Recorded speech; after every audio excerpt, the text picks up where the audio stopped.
name's Andrew Ng. I'm a Stanford professor and co-founder of Coursera. Most people today will never have access to a Stanford course, but we're changing that. Working with such great schools as Stanford, Princeton, DePaul Polytechnic, Caltech, and many others, we're taking courses from all of these great schools and putting them online, free for anyone to take. We're using technology to offer a high-quality education at scale. One thing that I think is very inspiring is that it was really the French Revolution that sparked the idea of making education free for everyone in France. And I think to some extent, Coursera is taking that piece of the vision of the French Revolution and trying to bring a free education to the entire world.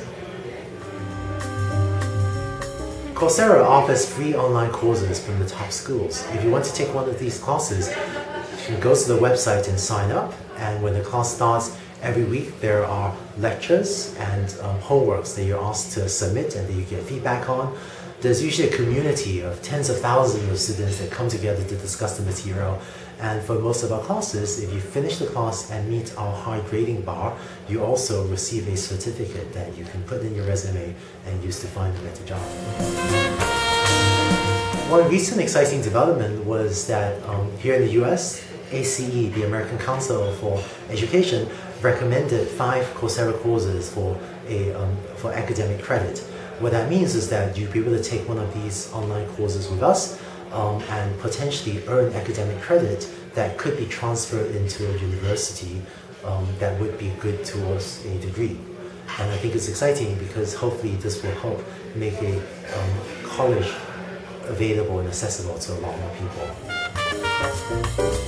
The real value of a great university's education isn't just the content. Content is increasingly free on the web anyway. Instead, the real value is the interactions with the professors, the interactions with other equally bright students.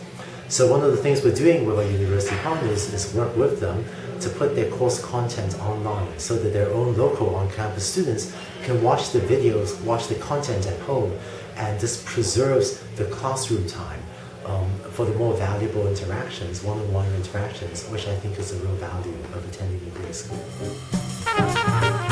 Our first set of courses was offered in English. The first language we added after English was actually French.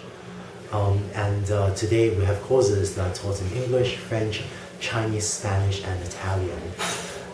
I think for students that do not speak English, it's important for them to have access to education, especially for the introductory courses taught in their own native language. One reason that courses taught in French excites me particularly is because half of Africa, in fact probably the poorer half, still speaks mainly French today, and for that French-speaking world to get access to a great education, it will have to be the French-speaking universities that will have to lead the way. I think education has an exciting future. I want to live in a world where everyone has access to great education. I want to live in a world where students no longer have to choose between paying for tuition and paying for groceries. I want to live in a world where a poor kid born in Africa has nearly equality of opportunity as a kid born in the wealthy suburbs of DC. And with technology, I think we have a good shot at making that world a reality.